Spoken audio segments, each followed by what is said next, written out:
నా పేరు వరుణ్ రాజ్, కృషిటెక్ కంపెనీలో సేల్స్ ఆఫీసర్గా పనిచేస్తున్నా. మనం ఇప్పుడు చెప్పబోయే ప్రోడక్ట్ పేరు కే షోయినెట్, పొటాషియం షోయినెట్ అనేది.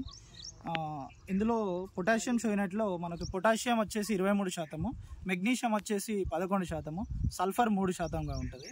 ఇవి ఆక్సిడేషన్ ఫామ్లో ఉంటాయి కాబట్టి రెసిడ్యూస్ అనేవి మిగలకుండా బాగుంటాయి. పొటాషియం అనేది మనకి రెసిస్టెన్స్ మేనేజ్మెంట్గా, తర్వాత గ్రెయిన్ వెయిట్ రావడానికి, తర్వాత ట్రాన్స్పోర్టేషన్, ఫుడ్ అనేది అటు ఇటు ట్రాన్స్పోర్టేషన్ కావడానికి పనిచేస్తూ ఉంటుంది. తర్వాత మెగ్నీషియం అనేది ఎక్కువ క్లోరోఫిల్ కంటెంట్, అంటే పత్రహరితాన్ని ఎక్కువ శాతం పెంపొందించడానికి ఉపయోగపడుతుంది. పత్రహరితం పెరగడం వల్ల కిరణజన్య సంయోగక్రియ ఎక్కువ జరిగి పిండి పదార్థాలు అనేవి ఎక్కువ ప్రొడ్యూస్ కావడం వల్ల పూలు కాయలు అధికంగా రావడానికి, పూలు కాయలు రాలకుండా ఉండడానికి ఉపయోగపడుతుంది. తర్వాత సల్ఫర్ అనేది ఉంటుంది. సల్ఫర్ అనేది మనకు ఫంగిసైడ్ లాగా పనిచేస్తుంది.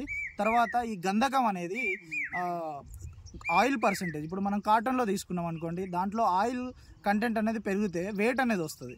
తర్వాత వేరే నూనె జాతి పంటలు ఉంటాయి, వాటిలో కూడా ఆయిల్ కంటెంట్ పెరగడానికి సల్ఫర్ అనేది ఎక్కువ ఉపయోగపడుతుంది.